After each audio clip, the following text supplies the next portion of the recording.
আমি ঈমান আনলাম আপনার প্রতি, সেই আল্লাহর আপনি প্রেরিত রাসূল নবী হিসেবে মেনে নিলাম।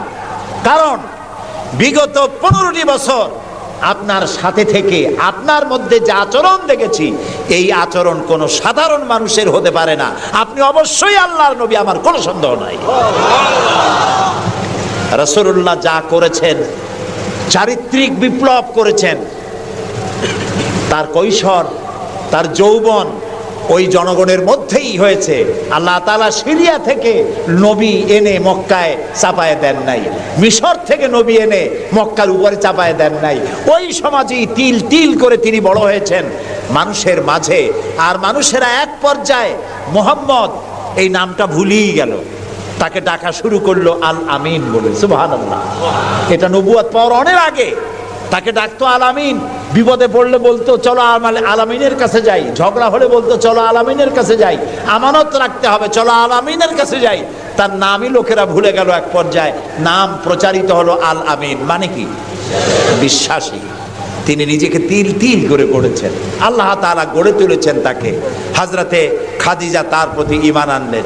রাসূলুল্লাহ দাওয়াত দিলেন তার বন্ধু, যার সাথে তার বন্ধুত্ব ছিল 20 বছরের, হযরতে সাইয়েদুনা আবু বকর রাদিয়াল্লাহু তাআলা আনহু, 20 বছরের বন্ধু। হযরত আবু বকরের কাছে রাসূলুল্লাহ যখন দাওয়াত দিলেন যে আমি আল্লাহ রসুল, আমার উপর ঈমান আনো, এক আল্লাহর উপর ঈমান আনো, হযরত আবু বকরও এক মুহূর্ত দেরি করেন নাই, বলেছেন আপনি অবশ্যই আল্লাহর নবী, আমার তো কোনো সন্দেহ নাই এর মধ্যে। সুবহানাল্লাহ।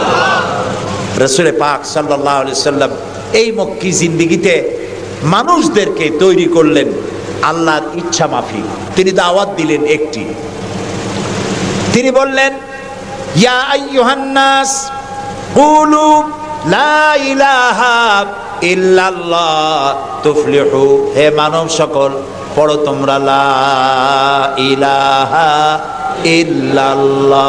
জোরে পড়েন লা ইলাহা ইল্লাল্লাহ, লা ইলাহা ইল্লাল্লাহ।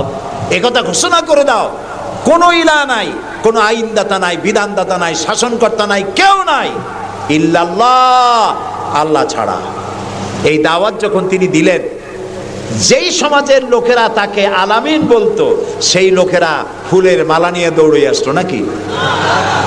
তারা পাথর নিয়ে ছুটে এলো, কারণ তারা বুঝতো লা ইলাহা ইল্লাল্লাহর মানে কি। লা ইলাহা ইল্লাল্লাহর মানে শুধু কোনো ইলাহ নাই আল্লাহ ছাড়া, মুহাম্মদ সাল্লাল্লাহু আলাইহি ওয়াসাল্লাম আল্লাহর প্রেরিত রাসূল, এই কথাটুকুনো যদি শুধু হইতো তাহলে মার খাওয়া লাগতো না। রাসূলুল্লাহ মার খান নাই, মুসা আলাইহিস সালাম মার খান নাই, ইব্রাহিম আলাইহিস সালাম খান নাই, এমন কোন নবী নাই। 3 জন নবী ছাড়া, কয়জন নবী ছাড়া? 3 জন নবী ছাড়া মার খান নাই, দেশান্তরিত হন নাই, গালিগালাজ শোনেন নাই, ঠাট্টা বিদ্রুপ শোনেন নাই, এমন কোন নবী নাই। কয়জন নবী বাদে? 3 জন। একজন কে? আদম আলাইহিস সালাম। সে সময় কোনো মানুষই নাই, কাজেই তারে বিরক্ত করবে কে? আর ছিলেন নূহ আলাইহিস সালাম। প্রথমে বাধা পাইলেন, পরে যখন বন্যা হয়ে গেল, সব যখন মরে গেল, তখন আর তারে বাধা দেওয়ার মতো কেউ ছিল না। আর একজন ছিলেন হযরতে সুলাইমান আলাইহিস সালাম। হযরত সুলাইমানকে আল্লাহ সারা পৃথিবীর রাজত্ব তার হাতের মুঠায় দিয়ে দিয়েছিলেন, সেই জন্য তার বিরোধিতাকারী কেউ ছিল না। এই 3 জন বাদে ইয়া হাসরাতান আলাল ইবাদ, বান্দার উপর আফসোস, এমন একজন নবী রাসূল পাঠাই নাই যার সাথে সমকালীন যুগের লোকেরা ঠাট্টা করে নাই, বিদ্রুপ করে নাই, মারধর করে নাই। সবাই করেছে। কারণটা কি? কারণ কি? কারণ হলো লা ইলাহা ইল্লাল্লাহর মতো বিপ্লবাত্মক, রিভলিউশন সৃষ্টিকারী কথা আকাশের নিচে জমিনের উপরে আর নাই। মানে কি? মানে হচ্ছে লা ইলাহা, কোনো ইলাহা নাই, কোনো আইনদাতা নাই, কোনো বিধানদাতা নাই, কোনো শাসনকর্তা নাই, কোনো হায়াত আর মওতের মালিক কেউ নাই ইল্লাল্লাহ, আল্লাহ ছাড়া। এটি বিপ্লব সৃষ্টিকারী কথা। এই কথা যখন হযরত মুসা আলাইহিস সালাম বলেছিলেন ফেরাউনের সামনে, ফেরাউন তখন বলল মা আলিমতু লাকুম মিন ইলাহিন গায়রি, আমি তো জানি না যে আমি ছাড়া আরো কোনো ইলাহ আছে, তুমি এক নতুন দাওয়াত নিয়ে আসছো। আনা রাব্বুকুমুল আলা, আমি তো বড় খোদা, আমি তো বড় ইলাহ। আমি এই গত 6 তারিখে মিশর সফর করেছিলাম, আমার জীবনের প্রথম এই মিশর সফর। উদ্দেশ্য ছিল মুসা আলাইহিস সালামের দেশ দেখা, ফেরাউনের দেশ দেখা। সেখানে ফেরাউনকেও অবশেষে দেখে এলাম। ফেরাউন মরে গেছে, কিন্তু তার দেহটাকে আল্লাহ তাআলা রেখে দিয়েছেন। আল্লাহ তাআলা তারে বলেছিলেন, যে জায়গায় যে দরিয়ায় তাকে ডুবানো হয়েছে সেই বাহার, সেই সমুদ্রও দেখে এসেছি। যেখানে আল্লাহ তাআলা মুসা আলাইহিস সালামের সঙ্গে কথা বলেছেন সে জায়গাও যাওয়ার তৌফিক আল্লাহ তাআলা দিয়েছেন, সে জায়গাও দেখে আসছে। ফেরাউন, তাকে দেখার জন্য মিউজিয়ামের মধ্যে ঢুকলাম। 40 পাউন্ড মিশরীয় মুদ্রা, 40 পাউন্ড লাগলো। এরপরে ওর লাশ দেখার জন্য আরো 70 পাউন্ড লাগবে। পয়সা খরচ করে এই শয়তানটারে দেখতে গেলাম। কারণ আল্লাহ তাআলা বলেছেন, কুল সিরু ফিল আরদ ফানজুরু কাইফা কানা আকিবাতুল মুকাদ্দিবিন। ঘুরে বেড়াও, আমার পৃথিবী ভ্রমণ করো। আল্লাহ তাআলা বলছেন, আমার পৃথিবী ভ্রমণ করো আর দেখো মহাসত্যের অস্বীকারীদের আমি কি পরিণতি করেছি, দেখে আসো। সুবহানাল্লাহ। আমি গিয়ে দেখলাম মিস্টার ফেরাউন শুয়ে আছে, গ্লাসের বক্সের মধ্যে কাপড় দিয়ে জড়ানো, গর্দানটা এরকম চিকন, এতটা লম্বা গর্দান, মুখের মধ্যে দাঁত একটা আছে, হাতে এবং পা, হাত পা বের করা, তাতে কিছু নখ টক আছে এবং মাথায় কিছু চুলও আছে। কয়েক হাজার বছর আগের লাশ। সে যখন ডুবতেছিল তখন বলতেছিল, আমান্তু না হ্যাঁ আমান্তু কামা আমানাত বিহি বানু ইসরাইল। আমি ঈমান আনলাম বনি ইসরাইলরা যার উপর ঈমান আনছে, আল্লাহর উপর ঈমান আনছে এটা কিন্তু বললো না। বনি ইসরাইলরা যার উপরে ঈমান এনেছে তার উপরে ঈমান আনলাম। ও আনা মিনাল মুসলিমিন। আল্লাহ, আমি তো একজন মুসলমান, আমার আবারও সুবাও কেন? আল্লাহ তাআলা বললেন, আল আন, এখন, ওয়াকাদ আসাইতা কাবলু ওয়া কুনতা মিনাল মুফসিদিন। অথচ তুমি বিদ্রোহ ঘোষণা করেছো আর তুমি সবথেকে বড় সন্ত্রাসী। ও বলছে আনা মিনাল মুসলিমিন, ও বলছে আনা মিনাল মুসলিমিন, আমি তো মুসলমানদের একজন। আল্লাহ কয় ওয়া কুনতা মিনাল মুফসিদিন, তুই তো সন্ত্রাসী, বিপর্যয় সৃষ্টিকারী। আমি তোরে আজ শুধু মারবই না, কে বলতেছেন? আমি তোরে শুধু মারবই না, আলিয়াউমা নুনাজ্জিকা বিবাদানিক, আমি তোর দেহটাকে রক্ষা করব। পানিতে তুই পচবি না, মাটিতে পচবি না, পোকায় মাকড়ে তোরে খাবে না। আমি তোরে শুটকি বানায় রাখবো কিয়ামত পর্যন্ত। এই জন্য শুটকি বানায় রাখবো, পৃথিবীতে যত ফেরাউন তোর মতো পৃথিবীতে আসবে তোরে দেখে যেন শিক্ষা গ্রহণ করতে পারে। আল্লাহ তাআলা ওরে শুটকি বানায় রাখছে। তারপরে দেখলাম বহায়রা কারুন। কারুন অস্বীকার করেছিল মুসা আলাইহিস সালামকে। তার বিশাল সম্পদ, 55,000 একর জমির উপরে ছিল তার বাড়িঘর আর সম্পদ, আহরিত সম্পদ। তার সিন্ধুকের চাবিগুলি বহন করত শত শত উটে। এখন চিন্তা করেন কত সম্পদের মালিক।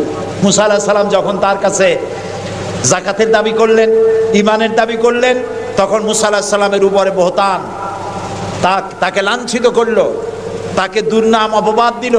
মুসা আলাইহিস সালাম আল্লাহর কাছে গজব চাইলেন, আল্লাহ তাআলা তারে গজব দিলেন। 55,000 একর সম্পত্তি, বাড়িঘর, আর সে নিজে শুদ্ধ মাটির নিচে আল্লাহ গরক করে দিলেন। এখন বিরাট হ্রদে পরিণত হয়ে গেছে। তার পারে যখন আমি দাঁড়ালাম দেখতে পেলাম সমুদ্রের মতো কোনো কুল কিনারা নাই, কোনো কুল কিনারা নাই। তার সম্পদ শুদ্ধ আল্লাহ তাআলা রেখেছেন। আল্লাহ তাআলা বলছেন, পৃথিবী ঘোরো আর দেখো মহাসত্যের অস্বীকারীদেরকে কি ধরনের শাস্তি দিয়েছি, দেখে আসো। সুবহানাল্লাহ। এই ফেরাউনের কাছে যখন মুসা আলাইহিস সালাম বললেন, ঈমান আনো আমার উপরে, আল্লাহর উপর ঈমান আনো, সে কয়, মা আলিমতু লাকুম মিন ইলাহিন গায়রি, আমি তো জানি না আমি ছাড়া আরো কোন ইলাহ আছে, আমি তো ইলাহ।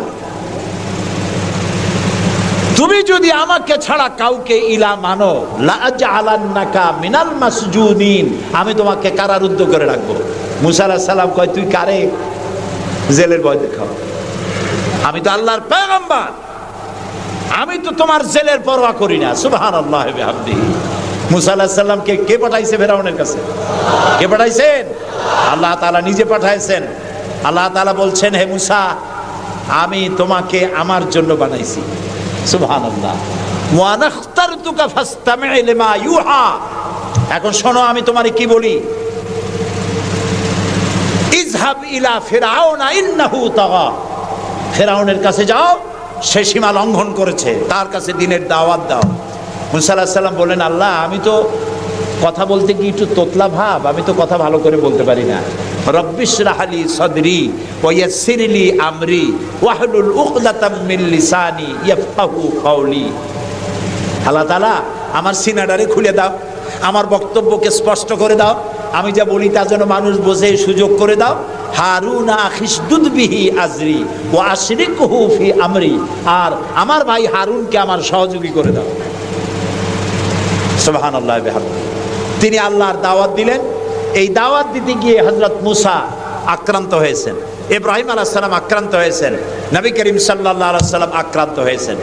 আবু জাহেল, আবু লাহাব, উতবা, শাইবা, মুগীরা সবাই মিলে বলেছে আবু তালেবের কাছে মুহাম্মদ সাল্লাল্লাহু আলাইহি ওয়াসাল্লামকে বলুন যেন লা ইলাহা ইল্লাল্লাহর দাওয়াতটা না দেয়। এই দাওয়াতটা যদি না দেয়, যত বড় সুন্দরী মেয়ে উনি পছন্দ করবেন তার সাথে বিয়ে দিয়ে দেব। টাকা চাই, সোনা চাই, সব দেব। নেতৃত্ব চাই, তাও দেব। আল্লাহর নবীর কাছে এই প্রস্তাব যখন এলো, নবীজি বললেন, আমার চাচা আপনি ওদেরকে শোনায় দেন। ওদের পক্ষে যেটা দেওয়া সম্ভব সেটা তো দেওয়া দূরের কথা, যেটা দেওয়া সম্ভব নয় তাও যদি ওরা আমাকে দিতে পারে, আকাশের সূর্যটা এনে যদি আমার ডান হাতে উঠায় দেয় আর আকাশের পূর্ণিমার চাঁদটা যদি আমার বাম হাতে উঠায় দেয়, এর বিনিময়ে আমি মুহাম্মদুর রাসূলুল্লাহ সাল্লাল্লাহু আলাইহি ওয়াসাল্লাম এক মুহূর্তের জন্য তাওহীদের দাওয়াতকে বন্ধ করে দেব না। নবী করিম সাল্লাল্লাহু আলাইহি ওয়াসাল্লাম মক্কি জিন্দেগিতে মানুষের কাছে কালেমার দাওয়াত পৌঁছালেন। আর মূল লক্ষ্য হচ্ছে পৃথিবী কার? বলেন, পৃথিবী কার? আইন চলবে কার? আল্লাহর। সেই আইন প্রতিষ্ঠা করার জন্য একা একা করা যাবে না, একটা জনগোষ্ঠী তৈরি করা দরকার, একটা দক্ষ জনশক্তি তৈরি করা দরকার যারা দেশ পরিচালনায় যোগ্য। এরকম লোক রাসূলুল্লাহ মক্কির জীবনে 13 বছরে দক্ষ একটা জনগোষ্ঠী তৈরি করে ফেললেন। সুবহানাল্লাহ। দেখছেন দক্ষ কারে কয়? আবু বকর, ওমর, ওসমান, আলী, খাব্বাব, খুবাইব, আমের, তালহা, জুবাইর, আবু উবাইদা ইবনুল জাররাহ রিদওয়ানুল্লাহ তাআলা আলাইহিম আজমাইন। এই সব লোক তৈরি হয়ে গেল। সুবহানাল্লাহ। এই সব লোক তৈরি হয়ে যাওয়ার পর যে উদ্দেশ্যে রসুলকে পাঠানো হয়েছিল সেই উদ্দেশ্য এখন কার্যকরী হচ্ছে। আমরা তো উল্টোপাল্টা কাম করি। 12ই রবিউল আউয়াল আসলেই পতাকা দিয়ে রাজধানী সাজাই। 12ই রবিউল আউয়াল আসলেই বিরাট একটা মিছিল, কোন একজন লোককে সামনে রাখা, তারপর একটা মিছিল শুরু হয়ে গেল। তোমপে লাখো সালাম।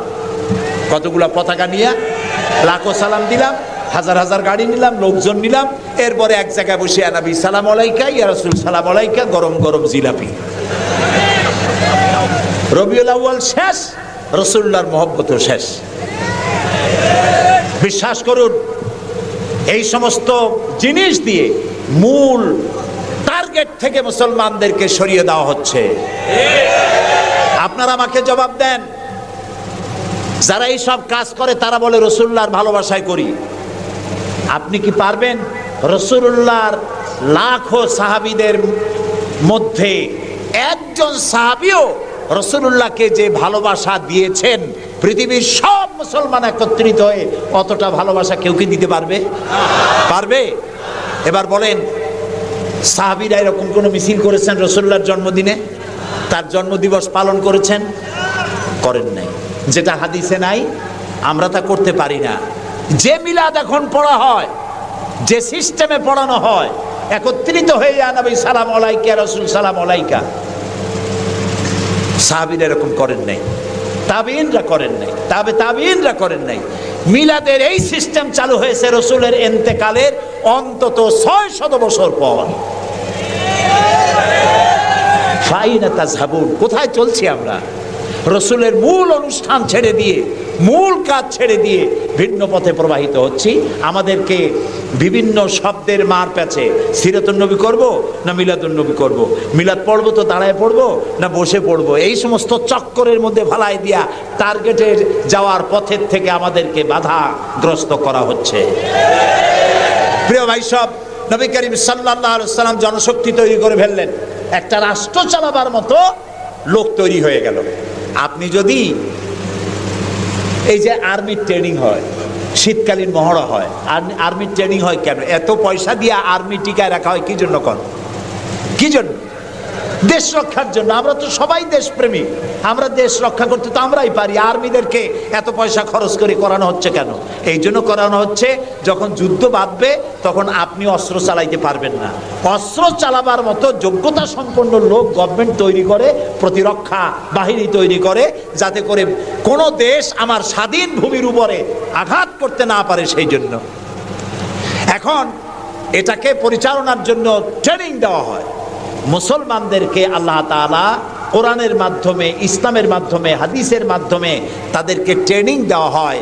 জমিন আল্লাহর, আইন চলবে আল্লাহ। আইনের ইমপ্লিমেন্টের জন্য, সে আইন প্রয়োগ করার জন্য দক্ষ যোগ্য জনশক্তি প্রয়োজন। রাসূলুল্লাহ নিজের সোহবত দিয়ে ধন্য করেছেন সাহাবায়ে কেরামদেরকে, তাদেরকে তৈরি করতে সক্ষম হয়েছেন। 13 বছর চলে যাওয়ার পর আল্লাহ পাক তাকে হিজরত করার অর্ডার করলেন। এবার রাসূলুল্লাহ মদিনায় চলে আসলেন। মদিনায় এসে ইসলামী রাষ্ট্রের ঘোষণা দিলেন। সুবহানাল্লাহ বলেন। এবার রাসূলুল্লাহ প্রেসিডেন্ট, এবার রাসূলুল্লাহ কি প্রেসিডেন্ট, রাষ্ট্রপতি। আর তার সংবিধান হলো কোরআন। সংবিধান কি? কোরআন। কোরআনের আইন চালু করে দিলেন। তিনি রাষ্ট্রপ্রধান হলেন। সমাজ থেকে চুরি, ডাকাতি, জেনা, ব্যভিচার, হত্যা, ধর্ষণ সব দূরীভূত হয়ে গেল। আজ মানুষ দরজা খুলে ঘুমাবার সুযোগ পেয়ে গেল। নবী করিম সাল্লাল্লাহু আলাইহি ওয়াসাল্লাম ঘোষণা করলেন, খায়রুল কুরুনি কারনি, সর্বশ্রেষ্ঠ যুগ হলো আমার যুগ। রাসূলের যুগ হলো শ্রেষ্ঠ যুগ। সমাজ থেকে চুরি ডাকাতি নির্মূল হয়ে গেল কোরআনের আইন চলার কারণে। যারা বিরোধিতা করছিল তারাও দেখলো যে মুহাম্মদ সাল্লাল্লাহু আলাইহি ওয়াসাল্লামের সাথে আমরা খামোখাই বিরোধিতা করেছি, উনি তো আমাদের বিরোধী লোক না, উনি তো আমাদের ধর্মের বিরুদ্ধে লোক না, উনি তো দেশে আইন দিয়েছেন এমন যে আইনের মাধ্যমে মানুষ তার নিজের ধর্ম পালন করতে পারে, চুরি করে না, ডাকাতি করে না, মানুষ খাবার পায়, পড়ার পায়, থাকার পায়, সব কিছুর গ্যারান্টি পেয়েছে। আল্লাহ তাআলা তখন একটি সূরা নাজিল করলেন। আল্লাহ তাআলা সূরা নাসর নাজিল করলেন, ইযা জাআ নাসরুল্লাহি ওয়াল ফাতহ ওয়া রাআইতান নাসা ইয়াদখুলুনা ফি দীনিল্লাহি আফওয়াজা।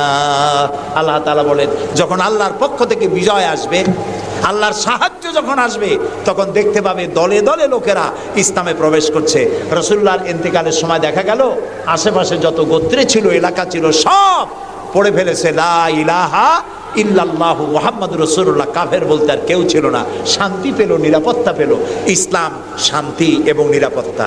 এই শান্তি এবং নিরাপত্তার পথে মানুষ যাতে আর না আসতে পারে, সেই জন্য আজকের পৃথিবীর বৃহৎ শক্তি লেগেছে ইসলামকে ধ্বংস করার জন্য। আজ আমাদেরকে বলা হচ্ছে সন্ত্রাসী, মুসলমানদেরকে বলা হচ্ছে সন্ত্রাসী আর মৌলবাদ।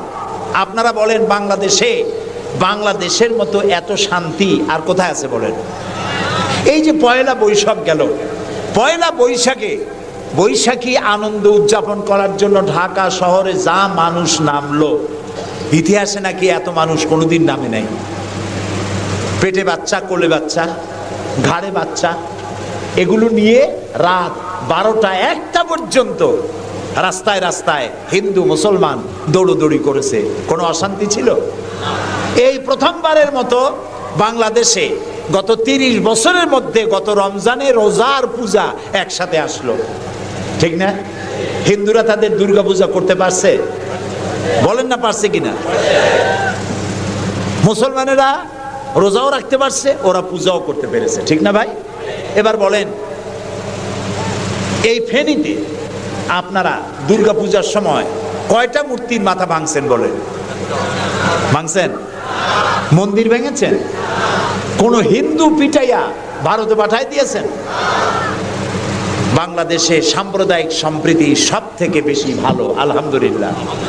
কিন্তু আমাদের দেশের চিহ্নিত একটি মহল দেশে বিদেশে অনবরত বাংলাদেশের বিরুদ্ধে বলে বেড়াচ্ছে এখানে সাম্প্রদায়িক সম্প্রীতি নাই, এখানে নাকি হিন্দুরা নিরাপত্তা বোধ করছে না, এখানে নাকি সন্ত্রাসের জ্বালা মানুষ অস্থির, আর সন্ত্রাস সব নাকি তৈরি হয় মাদ্রাসায়। এরা মাদ্রাসা বিরোধী, মাদ্রাসা ওদের সহ্য হয় না। প্রিয় ভাই সব, এটাই জন্য আমাদেরকে যে কথার থেকে এই পর্যন্ত এসেছি, আমাদের বলা হচ্ছে সন্ত্রাসী মৌলবাদী। বাংলাদেশে সন্ত্রাসী এটি একটি গল্প, আন্তর্জাতিক সন্ত্রাসের সাথে বাংলাদেশের কোনো সম্পর্ক নাই, আলহামদুলিল্লাহ। আমরা আমেরিকাকে বলতে চাই, অভিশপ্ত ইহুদিরা প্রত্যেক দিন প্যালেস্টাইনি মুসলমানদেরকে হত্যা করছে, এটা কি সন্ত্রাসী তৎপরতা নয়? ইহুদিরা প্রতিদিন তাদের বুলডোজার দিয়ে ফিলিস্তিনের মুসলমানদের বাড়ি ঘর বুলডোজার দিয়ে মাটির সাথে গুড়িয়ে দিচ্ছে, এটা কি সন্ত্রাসী তৎপরতা নয়?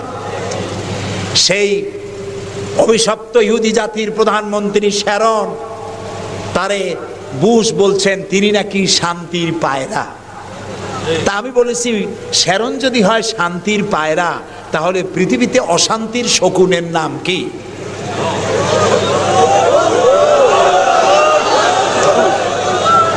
আপনাদের ফতোয়াই কার্যকরী হোক।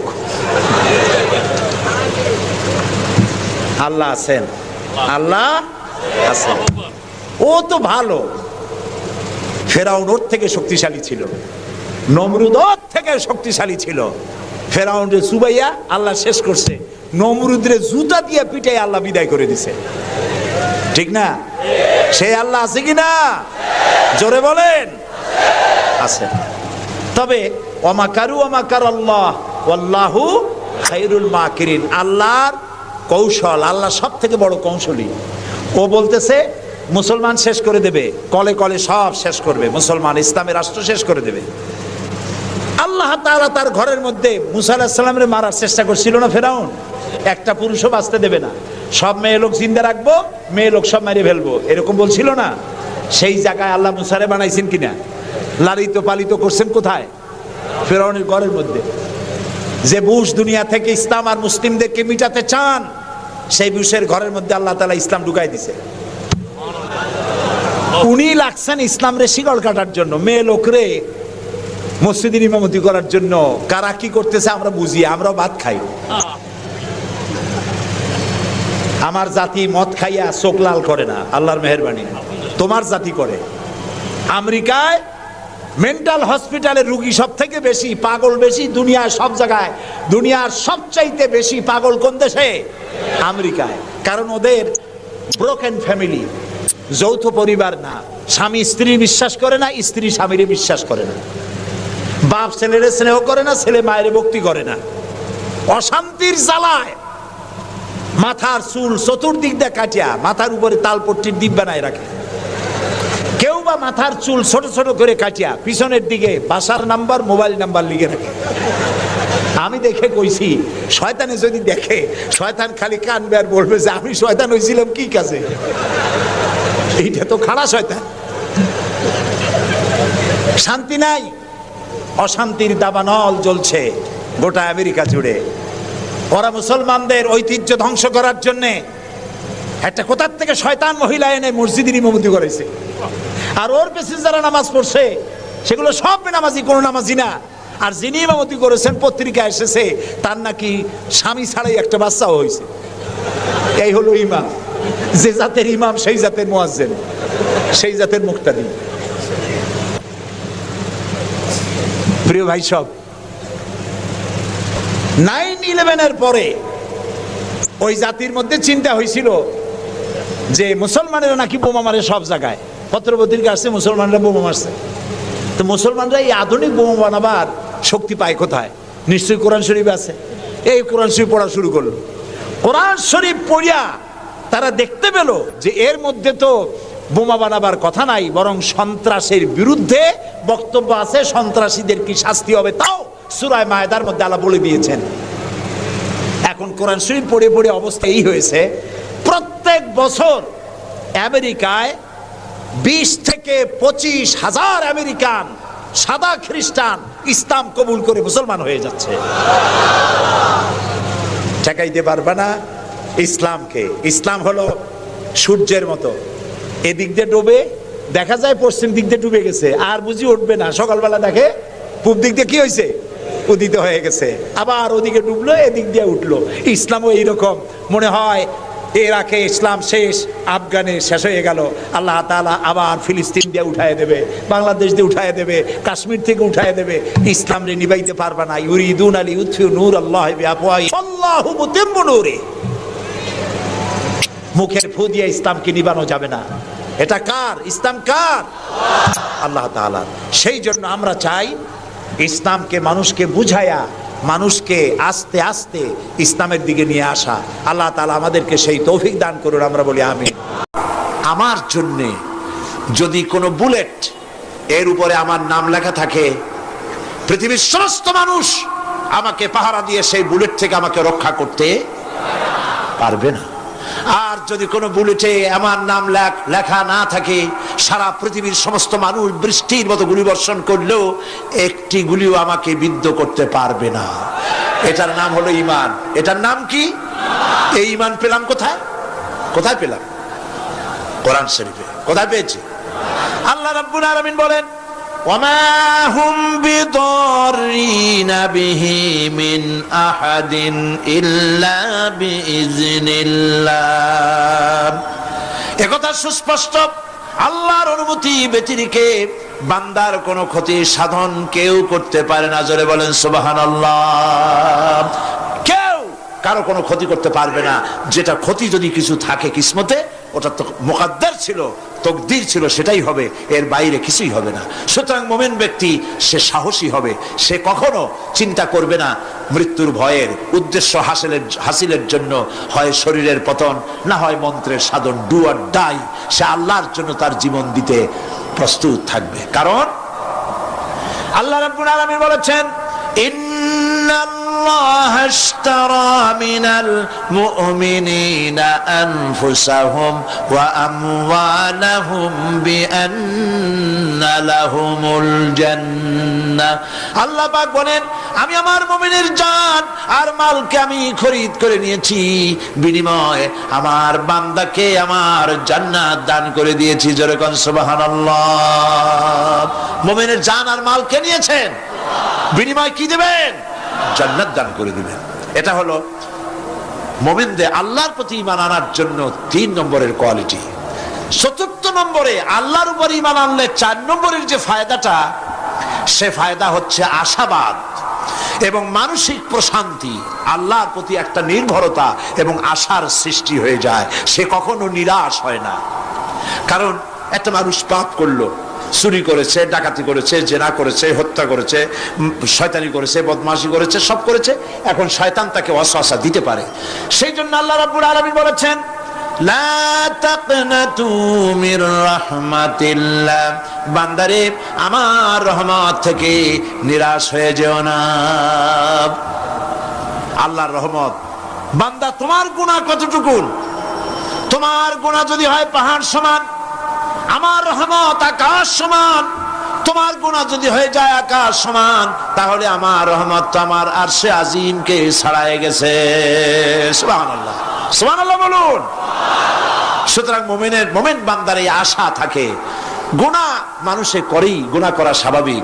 আল্লাহ পাক বলেছেন, যে ব্যক্তি গুনাহ করে আর এরপরে আমার কাছে মাফ চায়, আমি তাকে ক্ষমা করে দেই, মাফ করে দিই। সুবহানাল্লাহ। সুতরাং ইমানদার লোকদের আশা হয়, দুরারোগ্য ব্যাধি তাকে ধরেছে, সে হতাশ হবে না, মরে যাওয়ার জন্য প্রতীক্ষায় সে সময় গুনবে না, বরং তার মনের মধ্যে আশার সঞ্চার হবে, আমার রোগ আল্লাহ ভালো করে দিতে পারেন। পারেন না? আমাদের জাতির পিতা কি নাম কি? হযরত ইব্রাহিম আলাইহিস সালাম। কোরআন শরীফের ভিতরে তার কথা আল্লাহ পাক কোট করে দিয়েছেন, আমাদের জাতির পিতা হযরত ইব্রাহিম আলাইহিস সালাম বলেছেন, আল্লাযী খালাকানি ফাহুয়া ইয়াহদিন। আল্লাহ তিনি আমাকে সৃষ্টি করেছেন, তিনি আমাকে রাস্তা দেখান। ওয়াল্লাযী হুয়া ইউতঈমুনি ওয়া ইয়াসকিন।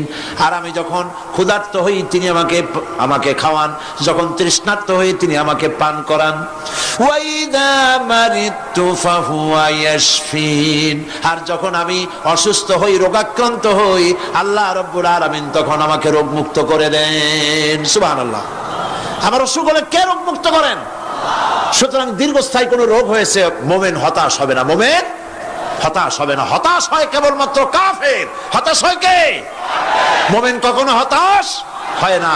হতাশ হয় ইমানের পরিপন্থী কাজ। আল্লাহ পাক বলেছেন, লা তাকনাতু মির রাহমাতিল্লাহ, আমার রহমত থেকে মায়ুস হয়ো না। দেখেন হযরত আইয়ুব আলাইহিস সালামের কত বড় রোগ হয়েছে, শরীর পোকায় ধরেছে, জর্জরিত হয়েছে, দুর্গন্ধ হয়েছে, গ্রামের লোকেরা তাকে বের করে দিয়েছে, স্ত্রী পুত্র পরিজন সব চলে গিয়েছে। এমনকি জিহ্বায় যখন পোকা ধরল, হযরত আইয়ুব আলাইহিস সালাম আল্লাহ রাব্বুল আলামিনের দরবারে ফরিয়াদ করলেন, আন্নী মাসানিয়াদ-দুররু ওয়া আনতা আরহামুর রাহিমিন। আয় আল্লাহ, আমি অসুস্থ হয়ে পড়েছি, আমি রোগাক্রান্ত হয়েছি, আর তোমার নাম রহমান রহিম, তুমি আমাকে রোগ মুক্ত করো।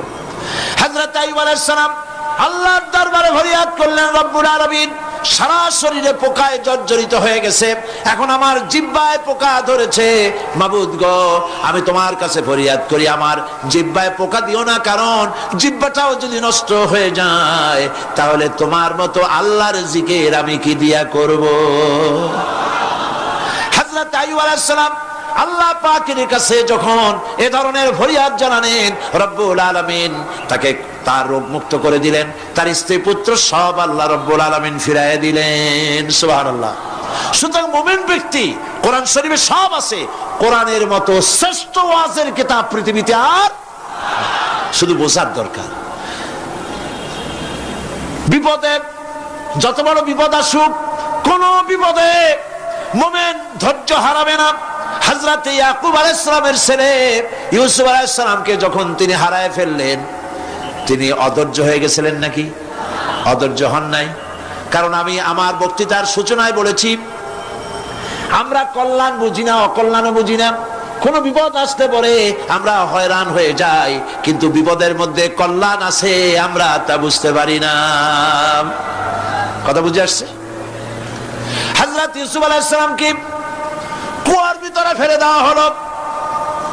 11 ভাই মনে করেছে কুয়ার ভিতরে ফেলে দিয়া ইউসুফ আলাইহিস সালামকে মেরে ফেললাম, কিন্তু তারা বোঝে নাই আসল কামটা কি হয়েছে। এটা তো কুয়া নয়, এটা একটা টানেল, এটা একটা সুড়ঙ্গ। একদিকে কেনান হলো তার এক মুখ, ওই সুড়ঙ্গের এক মুখ হলো কেনানে। কেনান ইউসুফ আলাইহিস সালামকে ফেলে দেওয়া হলো কুয়ার ভিতরে মারার জন্যে, কিন্তু আল্লাহ পাকের ইচ্ছা ইউসুফ আলাইহিস সালাম মরবে না। এই টানেলের অপর প্রান্ত, মিশরের সিংহাসনের টানেলের এপার দিয়া ইউসুফ আলাইহিস সালামকে ঢুকালেন, অপর প্রান্তে মিশরের সিংহাসনে ইউসুফকে আল্লাহ বসাইয়া দিলেন। হযরত ইয়াকুব ছেলের জন্য অধৈর্য হলেন না। যখন তিনি খবর পেলেন ছেলে বাঘে খেয়ে ফেলেছে, তিনি তখন বলেছেন, ফাসাবরুন জামিলুন আসাল্লাহু আইয়াত আইয়াতিয়ানি বিহিম জামিআ ইন্নাহু হুয়াল আলিমুল হাকীম। ফাসাবরুন জামিল, আমি উত্তম ভাবে ধৈর্য ধারণ করলাম, এবং আমি বিশ্বাস করি আল্লাহ রাব্বুল আলামিন আমার হারানো সবকিছু আমাকে ফিরায় দিবেন। বহু বছর পর যখন হযরত ইউসুফ আলাইহিস সালাম প্রেসিডেন্ট হয়েছেন মিশরের, 11 ভাই গেল সেখানে সাহায্য আনার জন্য। সেই ঘটনা তো শোনাবো না, এমনি বলে যাচ্ছি। এরপরে তিনি তাদেরকে পরিচয় দিলেন, ওরা ভয় পেয়ে গেল।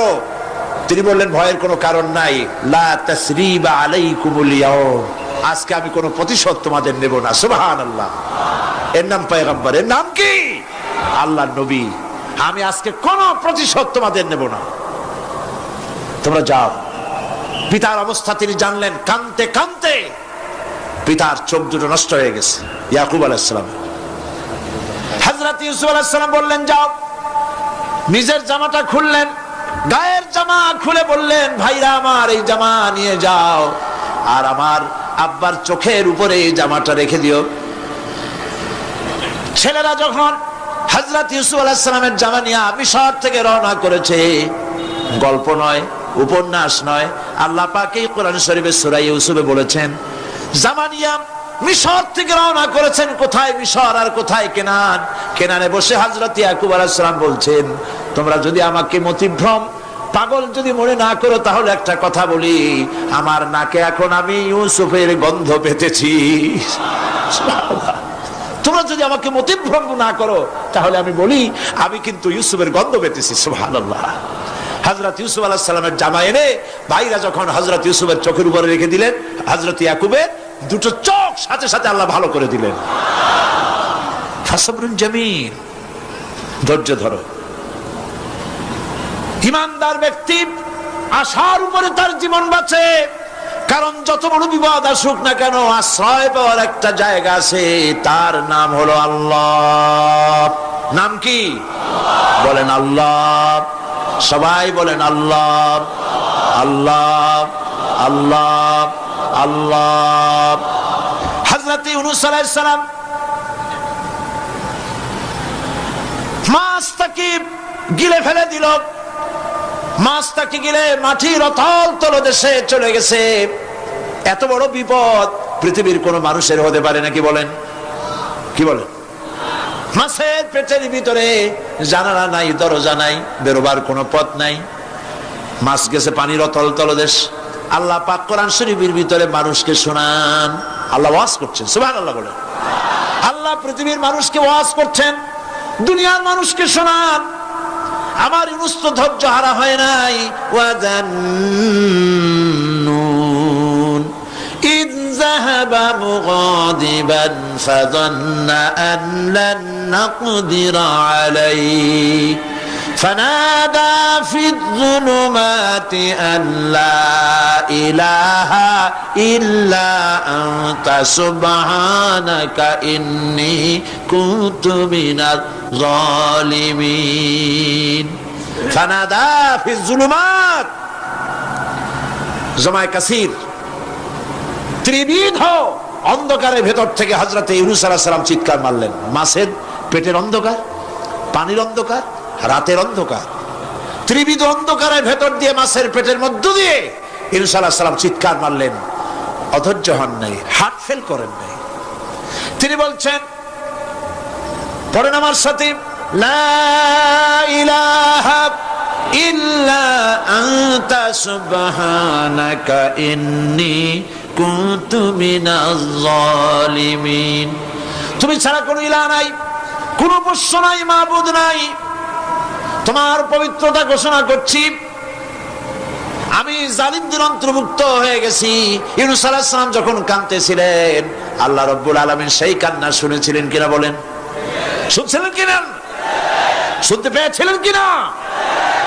পানির ভিতরে কেউ শোনে নাই, মাছের পেটের ভিতরে ইউনূস আলাইহিস সালাম কিভাবে চিৎকার করছেন, মাছের পেটের ভিতরের আওয়াজ পানির ভিতরে কেউ শোনে নাই, জমিনের কেউ শোনে নাই, অন্তরিক্ষে কেউ শোনে নাই, সাত আকাশের ভিতরে কেউ শোনে নাই, কিন্তু আরশে আজিমের মালিক আল্লাহ রাব্বুল আলামিন শুনতে পেয়েছেন।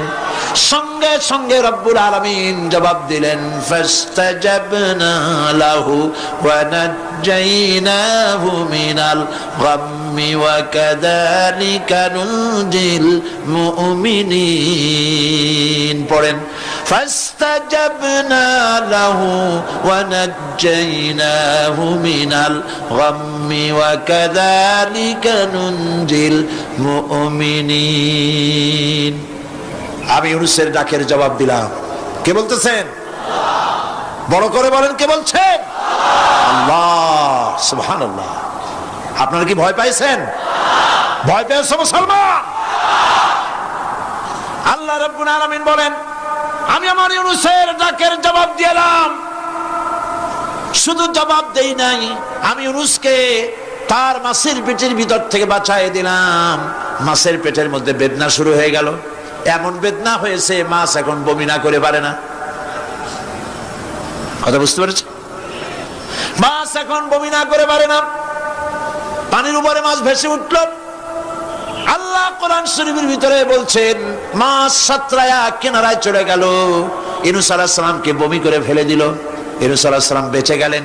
আল্লাহ পাক বলেন শুধু ইউনূসকে বাঁচাইলাম না, বরং আমি সকলের জন্য আশার বাণী শোনাই, শোনো মুমিনেরা, ওয়া কাযালিকা নুজিল মুমিনিন। মুমিন বান্দা যারা, যত বড় বিপদ আসুক আমারে ডাকো, আমি বিপদ দিয়ে বাঁচাই দেব। সুবহানাল্লাহ, বিপদ থেকে আমি বাঁচাই দেব। আল্লাহ পাক বলেছেন ফাইন্না মাআল উসরি ইউসরান, ইন্না মাআল উসরি ইউসরা। জেনে রাখো দুঃখ এবং কষ্টের পরে রয়েছে সুযোগ সুবিধা, আর অসচ্ছলতার সাথে রয়েছে উদার সচ্ছলতা। যত বড় বিপদ আসছে এই বিপদের পরে আল্লাহ পাক তার গোলামদের উপরে রহমত নাজিল করবেন ইনশাআল্লাহ। সুতরাং ইমানদার লোকেরা, তাদেরকে আল্লাহ পাক বলছেন কোনো ভয় নাই, কোনো চিন্তা নাই, যত বড় বিপদে পড়ো আমারে ডাকো, আমি ডাকের সাড়া দিয়ে দেব। সবাই আল্লাহরে ডাকেন, সুবহানাল্লাহ ওয়ালহামদুলিল্লাহ লা ইলাহা ইল্লাল্লাহ। জোরে পড়েন সুবহানাল্লাহ ওয়ালহামদুলিল্লাহ লা ইলাহা ইল্লাল্লাহ, সুবহানাল্লাহ ওয়ালহামদুলিল্লাহ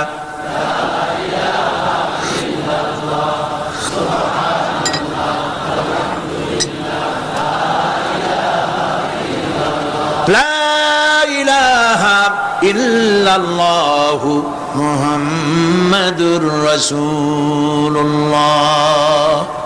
আল্লাহর উপরে ঈমান আনলে যত ফায়দা হয় এত ফায়দা দুনিয়ায় কোথাও নাই। সুবহানাল্লাহ। আল্লাহর উপর ঈমান আনার ৫ম নম্বরের ফায়দা কয়টা বলছি? 5টা বলছি। আপনাদের অসুবিধা হচ্ছে নাকি? তাড়াতাড়ি শেষ করতেছি। 6টা বলবো, এ হলো ৫ম নম্বর। তারপর আমরা দোয়া করব। দোয়ার দরকার আছে কিনা এই সময়? ৫ম নম্বরে আল্লাহর উপরে ঈমান আনলে পরে আরেকটি বড় ফায়দা, সেটা হলো কঠিন এবং কঠোর বিপদে আল্লাহ পাক তার মধ্যে অবিচলতার এবং ধৈর্য ধরার তৌফিক দিয়ে দেন। সুবহানাল্লাহ। যত বড় বিপদ আসুক সেই বিপদে মুসিবতে আল্লাহ পাক মুমিনদেরকে আল্লাহর উপরে নির্ভরতা শিখায় দেন। সুবহানাল্লাহ। কারণ মুমিনদের জানা আছে যে ইমানদারদের বিপদ নতুন কিছু নয়, একেবারে আদম আলাইহিস সালাম থেকে শুরু হয়ে আসছে, ঠিক কিনা? আদম আলাইহিস সালামের বিপদ হয় নাই? আদম আলাইহিস সালামের বিপদ কি? শয়তান। তার বিপদ কি? শয়তান ছিল বিপদ। প্রত্যেক নবীর সময়ই মানুষেরা নবীদের কষ্ট দিয়েছে, তাই নাই?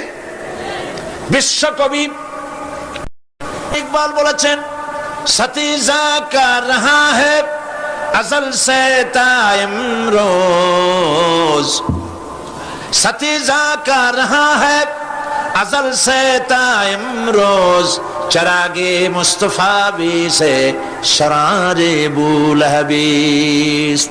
আগমন কাল থেকে শুরু করে মুহাম্মদ সাল্লাল্লাহু আলাইহি ওয়াসাল্লামের চারাগকে, নূরকে, ঈমানকে, ইসলামকে নিভায়ে দেওয়ার জন্য আবু জাহেলের গোষ্ঠীরা চিরকাল চেষ্টা করেছে। সব চেষ্টা কর্পূরের মতো উড়ে গেছে, মুহাম্মদ সাল্লাল্লাহু আলাইহি ওয়াসাল্লামের চারাগ টিম টিম করে জ্বলতে রয়েছে।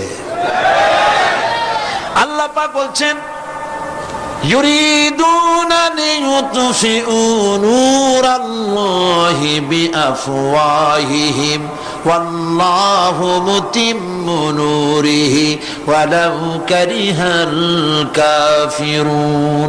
ওরা চায় মুখের ফু দিয়া, কারা? কাফেরেরা, ইসলাম সহ্য করতে পারে না যারা, ওরা চায় মুখের ফু দিয়া আমার আলোটাকে নির্বাপিত করে দেবে।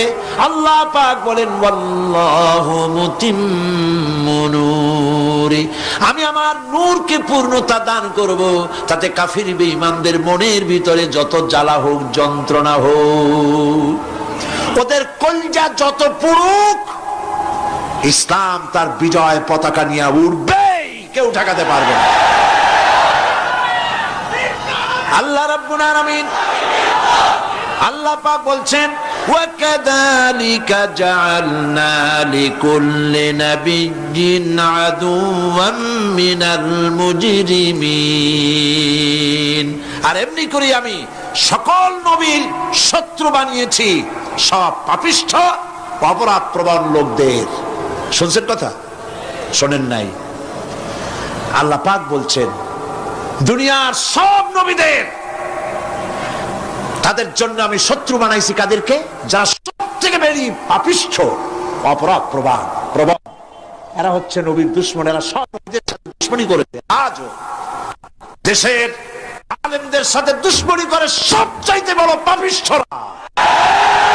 এটা কোরআন। এটা কি? কোরআন। জোরে বলেন এটা কি?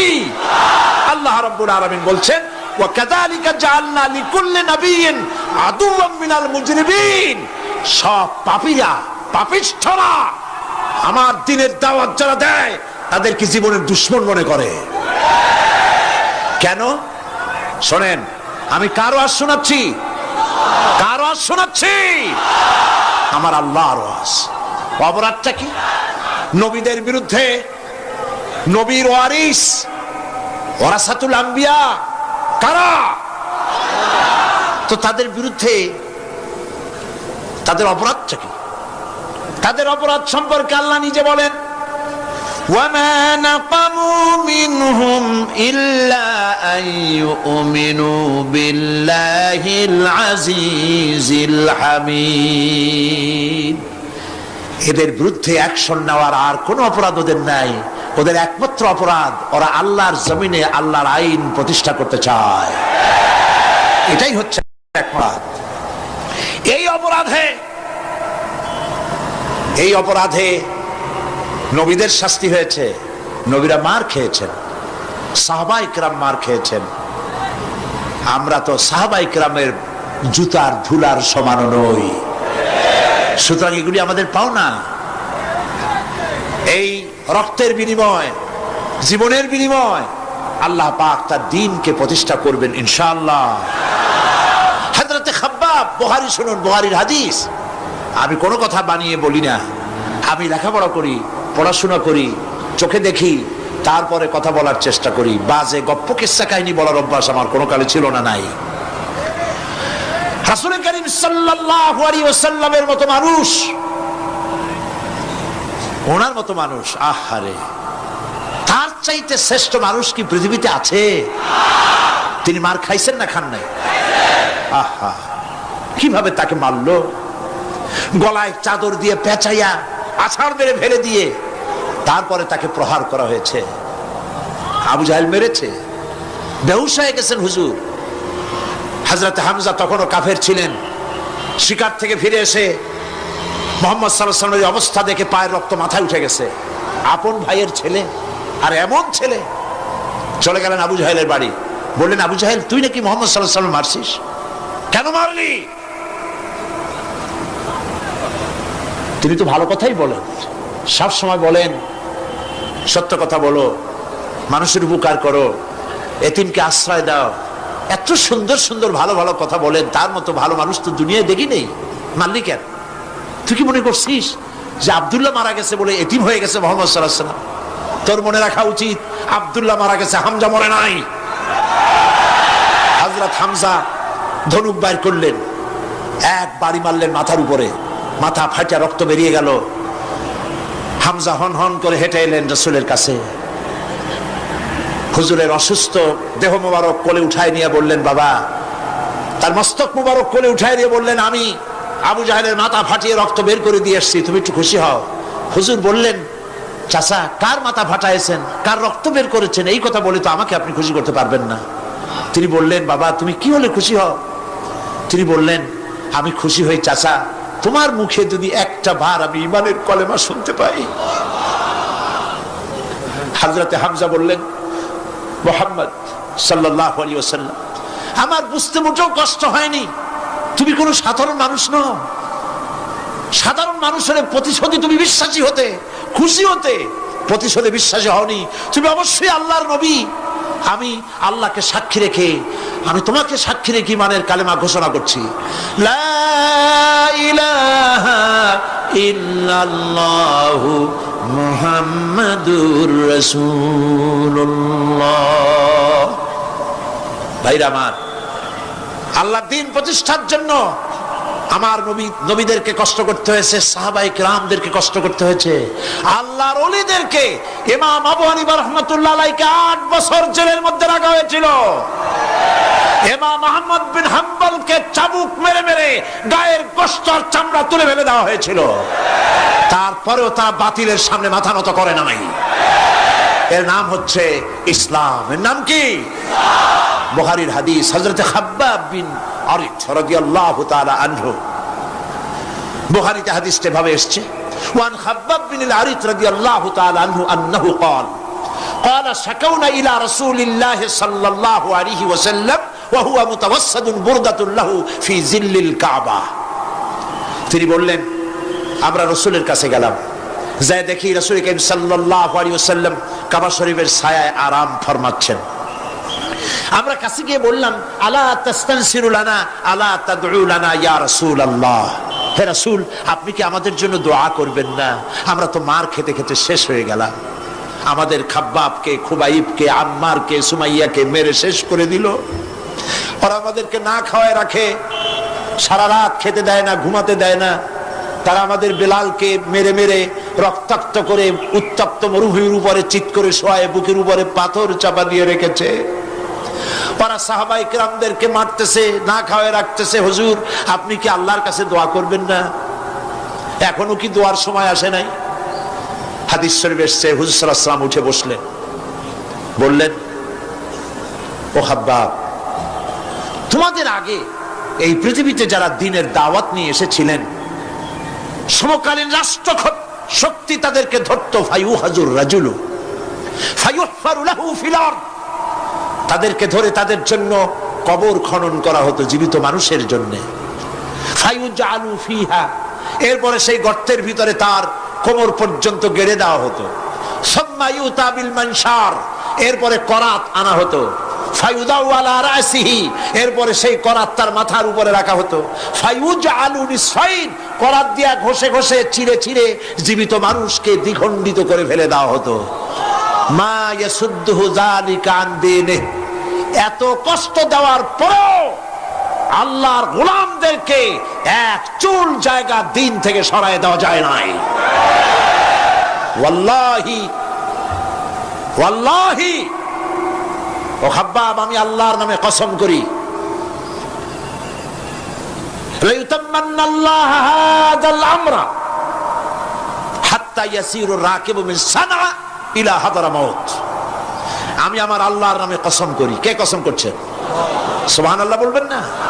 রাসূলুল্লাহ কসম করছেন, আমি কসম করি আল্লাহর, সেদিন বেশি দূরে নয় যেদিন ইয়েমেনের রাজধানী সানা থেকে শুরু করে হাজরামাউত পর্যন্ত হাজার হাজার মাইল সওদাগরেরা তাদের পণ্য নিয়ে, মহিলারা তাদের সৌন্দর্যের পসরা নিয়ে একাকিনী অথবা দলবদ্ধভাবে যাতায়াত করবে মরুভূমির উপর দিয়ে। লা ইয়াখাফু ইল্লাল্লাহ, আল্লাহ ছাড়া তাদের অন্তঃকরণে কোনো ভয় থাকবে না। ওয়ালাকিন্নাকুম তাস্তাজিলুন, তোমরা বড্ড তাড়াহুড়ো করছো, অপেক্ষা করো, সেরকম সময় আসবে। রাসূল করিম সাল্লাল্লাহু আলাইহি সাল্লাম সেরকমের সময় দিতে পেরেছিলেন নাকি পারেন নাই? পেরেছিলেন কিনা? সেজন্য রক্ত দিতে হয়েছে, সেজন্য মার খেতে হয়েছে, সেজন্য জেলে যেতে হয়েছে। রাসূল করিম সাল্লাল্লাহু আলাইহি সাল্লামকে, জেল তো নতুন কিছু নয়। ইউসুফ আলাইহিস সালাম জেলে থাকেন নাই? জেলে থাকেন নাই? ঠিক আছে, রাসূল করিম সাল্লাল্লাহু আলাইহি সাল্লাম জেলে ছিলেন না? সেই জেল এরকমের দেওয়ালে ঘেরা জেল নয়, পাহাড়ে ঘেরা, চতুর্দিক থেকে পাহাড়ে ঘেরা শিয়াবে আবি তালেব।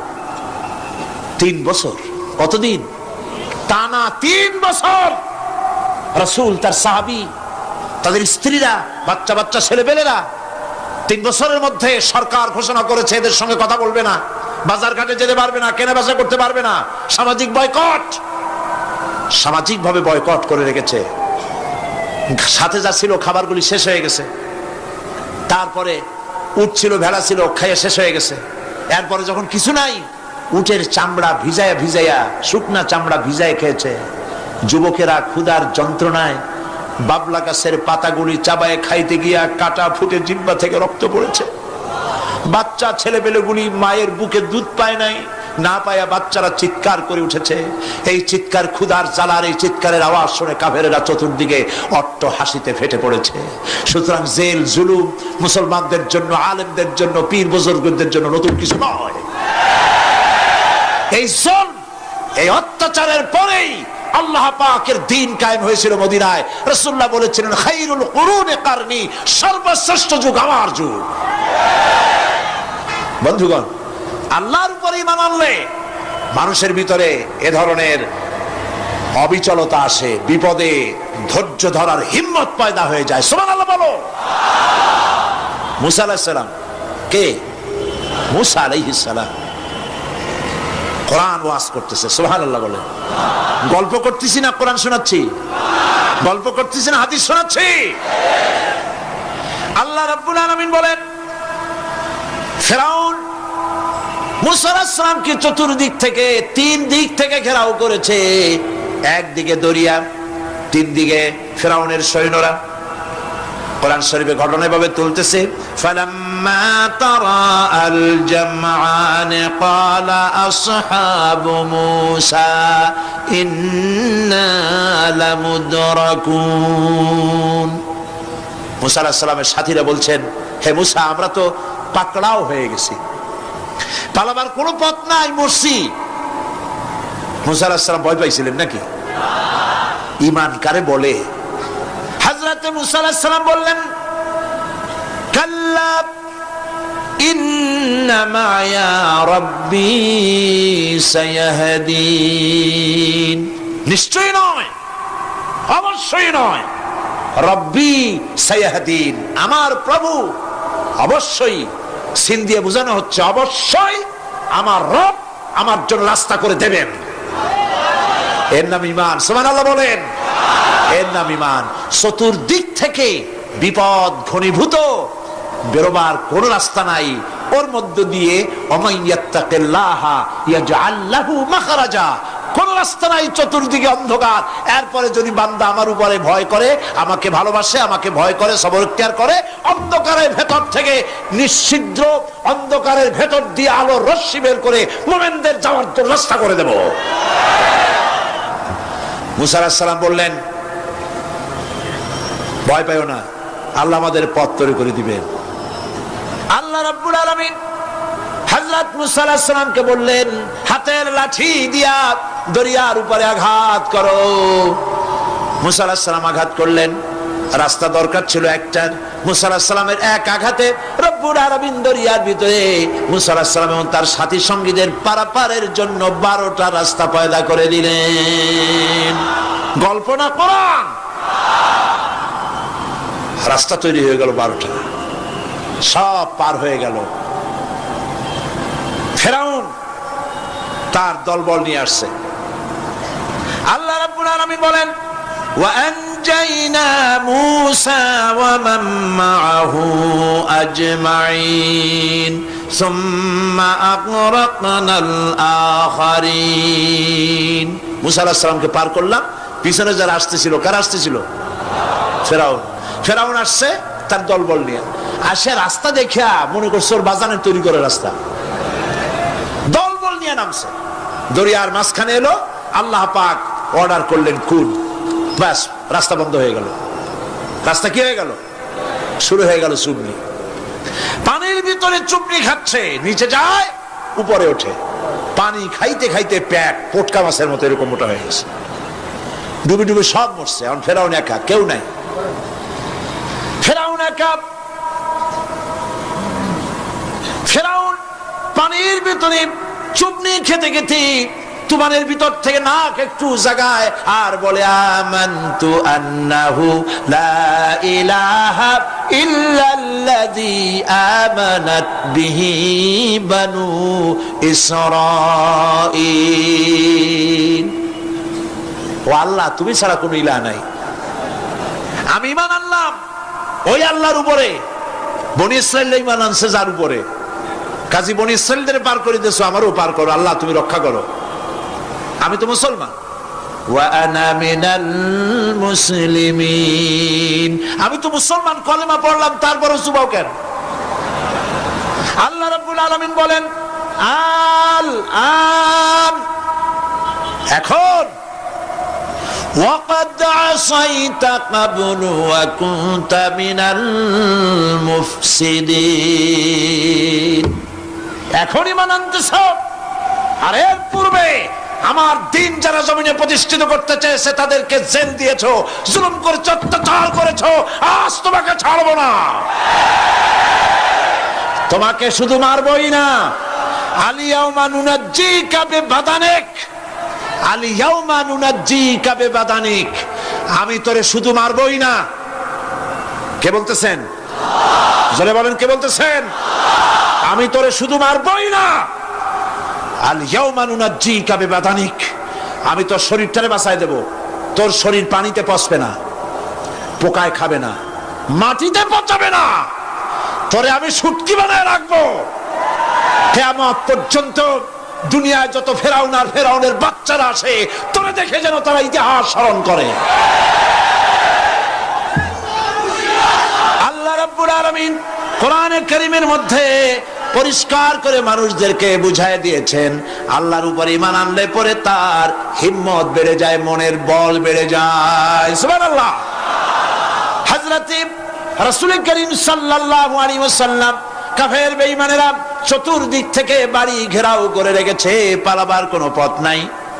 ঘুমেছিলেন তিনি, জিবরাইল এসে বলেন, ইয়া রাসূলুল্লাহ, ঘুমের থেকে জাগুন, আল্লাহ আপনাকে সালাম বলেছেন, আর আপনাকে হিজরত করার জন্য মদিনায় আল্লাহর অর্ডার করেছেন। বাড়ির চতুর্দিকে কাফেররা তরবারি নিয়ে দাঁড়ানো। নবীজি ঘুমের থেকে জেগে হযরত আলীকে ডেকে বলেন, আলী রে, আমার বিছানায় আমার চাদর মুড়ি দিয়া ঘুমায় থাকো, আল্লাহ আমাকে অর্ডার করেছেন, আমি মদিনায় চললাম।